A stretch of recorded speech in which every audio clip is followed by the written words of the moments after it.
தந்தை,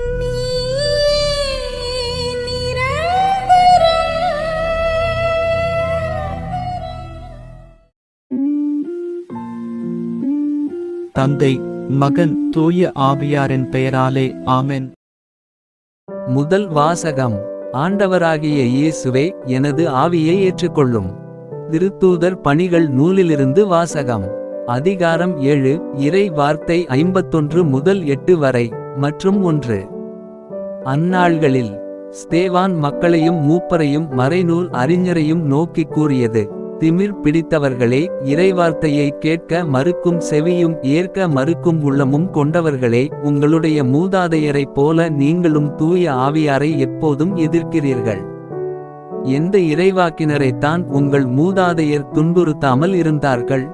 நேர்மையாளருடைய வருகையை முன்னறிவித்தோரையும் அவர்கள் கொலை செய்தார்கள். இப்போது நீங்கள் இயேசுவை காட்டிக் கொடுத்து கொன்றுவிட்டீர்கள். கடவுளின் தூதர்கள் வழியாய் தரப்பட்ட திருச்சட்டத்தை நீங்கள் பெற்றிருந்தும் அதனை கடைப்பிடிக்கவில்லை. இவற்றை கேட்டவர்கள் உள்ளம் கொதித்தெழுந்து அவரை பார்த்து பற்களை நரநரவென கடித்தார்கள். அவரோ தூய ஆவியின் வல்லமையை நிறைவாய்ப் பெற்று வானத்தை உற்று நோக்கினார். அப்போது கடவுளின் மாட்சியையும் அவர் வலப்பக்கத்தில் இயேசு நிற்பதையும் கண்டு, இதோ வானம் திறந்திருப்பதையும் மானிட மகன் கடவுளது வலப்பக்கத்தில் நிற்பதையும் காண்கிறேன் என்று கூறினார். ஆனால் அவர்கள் தங்கள் செவிகளை அடைத்துக்கொண்டு பெருங்கூச்சலிட்டு ஒருமிக்க அவர் மேல் பாய்ந்தார்கள். நகரத்திற்கு வெளியே இழுத்து கொண்டு போய் அவர் மேல் கல்லெறிந்தார்கள். சாட்சிகள் தங்கள் மேலுடைகளை சவுல் எனும் இளைஞரிடம் ஒப்படைத்தார்கள். அவர்கள் ஸ்தேவான் மீது கல்லெறிந்தபோது அவர், ஆண்டவராகிய இயேசுவே, எனது ஆவியை ஏற்றுக்கொள்ளும் என்று வேண்டிக் கொண்டார். பின்பு முழந்தாள்படியிட்டு உரத்த குரலில், ஆண்டவரே, இந்த பாவத்தை இவர்கள் மேல் சுமத்தாதேயும் என்று சொல்லி உயிர்விட்டார். ஸ்தேவானை கொலை செய்வதற்கு சவுலும் உடன்பட்டிருந்தார். இது ஆண்டவரின் அருள்வாக்கு. பதிலுரை பாடல். பல்லவி. உமது கையில் என் உயிரை ஒப்படைக்கின்றேன். எனக்கு அடைக்கலம் தரும் கற்பாறையாய் இரும், என்னை பாதுகாக்கும் வலிமைமிகு கோட்டையாய் இரும்.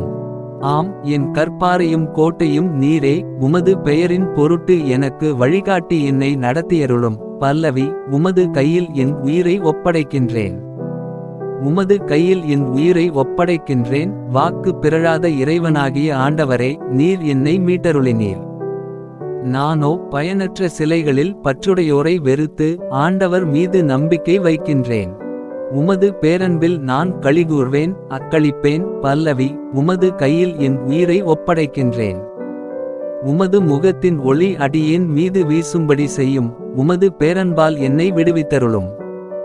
மனிதரின் சூழ்ச்சியினின்று அவர்களை காப்பாற்றி உமது முன்னிலையின் மறைப்பினுள் வைத்துள்ளீர்.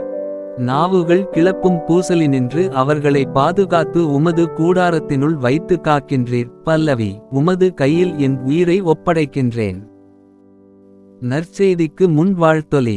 அல்லேலுயா, அல்லேலுயா. வாழ்வு தரும் உணவு நானே. என்னிடம் வருபவருக்கு பசியே இராது என்கிறார் ஆண்டவர். அல்லேலுயா. நற்செய்தி வாசகம். வானிலிருந்து உங்களுக்கு உணவு அருளியவர் மோசே அல்ல, என் தந்தையே. யோவான் எழுதிய தூய நற்செய்தியிலிருந்து வாசகம். அத்8 6. இறை வார்த்தை 30 முதல் 35 வரை. அக்காலத்தில் மக்கள் இயேசுவிடம், நாங்கள் கண்டு உம்மை நம்பும் வகையில் நீர் என்ன அரும் அடையாளம் காட்டுகிறீர்? அதற்காக என்ன அரும் செயல் செய்கிறீர்? எங்கள் முன்னோர் பாலை நிலத்தில் மன்னாவை உண்டனரே. அவர்கள் உண்பதற்கு வானிலிருந்து உணவு அருளினார் என்று மறைநூலிலும் எழுதப்பட்டுள்ளது அல்லவா என்றனர். இயேசு அவர்களிடம், உறுதியாக உங்களுக்குச் சொல்கிறேன், வானிலிருந்து உங்களுக்கு உணவு அருளியவர் மோசே அல்ல, வானிலிருந்து உங்களுக்கு உண்மையான உணவு அருள்பவர் என் தந்தையே. கடவுள் தரும் உணவு வானிலிருந்து இறங்கி வந்து உலகுக்கு வாழ்வு அளிக்கிறது என்றார்.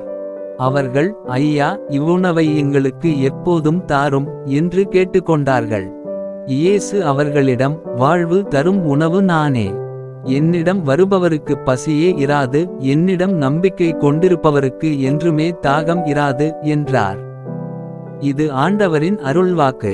உங்களுடைய பிரார்த்தனைகளையும் வேண்டுதல்களையும் நாளைய திருப்பலியில் ஒப்பு கொடுக்க விரும்புவோர் கீழ்காணும் மெயில் ஐடிக்கு உங்கள் வேண்டுதல்களை அனுப்பவும். அல்லது வீடியோவின் கீழ் கமெண்ட் செய்யவும். பிதா சுதன் பரிசுத்த ஆவியின் பெயராலே ஆமென். தின பிரார்த்தனைகளுக்காக லைக், சப்ஸ்கிரைப் மற்றும் பெல் ஐகானை கிளிக் செய்யவும்.